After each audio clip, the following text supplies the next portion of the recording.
warm, happy smile, or a chuckle, or a good, hearty guffaw. If that's what you're looking for, it's not hard to find in comic drama.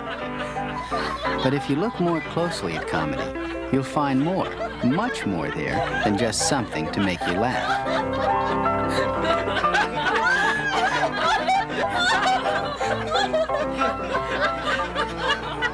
Where do you think comedy came from? Well, nobody can say who first took the comic view of life. But the ancient Greeks were probably among the first to apply the comic vision to drama. Greek comedies were performed at the yearly festival of Dionysus in Athens. Each comic dramatist presented his play in hopes of winning a prize awarded by a panel of judges. Aristophanes, in his comedy The Birds, makes it clear that he intends to win this prize, or else. Now for a word or two, judges, about this competition. If we lose the prize, take portable canopies with you on your strolls. Or your new white robes will suffer criticism dropping from the skies. Not long after Aristophanes won festival prizes for his comedies, Aristotle wrote the first work of literary criticism called the Poetics. In the Poetics, Aristotle gave comedy low marks as a form of literature. Well, that may have been a lucky thing, because as a result of Aristotle's neglect, comedy has been able to develop freely, to go its own way. All sorts of comedies have been written at different times in different places all over the world. 16th century Italian actors improvised something called commedia dell'arte. And in 16th century England, Shakespeare wrote romantic comedies in which the main characters are lovers, and much of the action takes place in a kind of never-never land. In the 17th century, Ben Jonson wrote something called comedy of humours.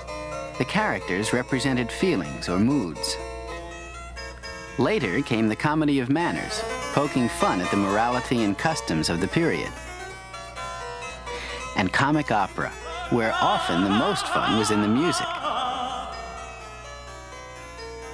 Today, comedies are performed on film, on television, in the street, or right here on the stage.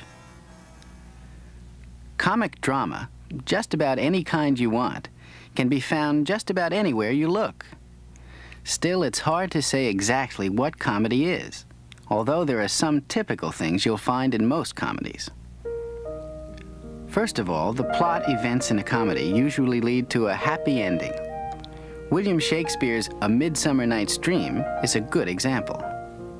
As in most comedies, A Midsummer Night's Dream starts out with a problem, a situation beyond the control of the main characters.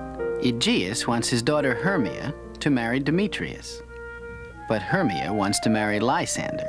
Well, that's Lysander, the one on the right.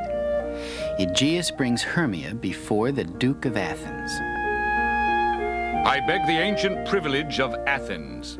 As she is mine, I may dispose of her, which shall be either to this gentleman or to her death, according to our law. Some law. Helena, that's the one in the back. Helena's got a problem too. She's hopelessly in love with Demetrius, the man Hermia is supposed to marry. It's this kind of problem, beyond the control of the main characters, that gets a comic plot rolling.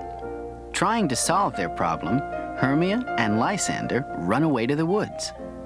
Demetrius runs after them, and Helena runs after Demetrius. Well, that's where things really start to get complicated, thanks to the woodland fairies, and one in particular.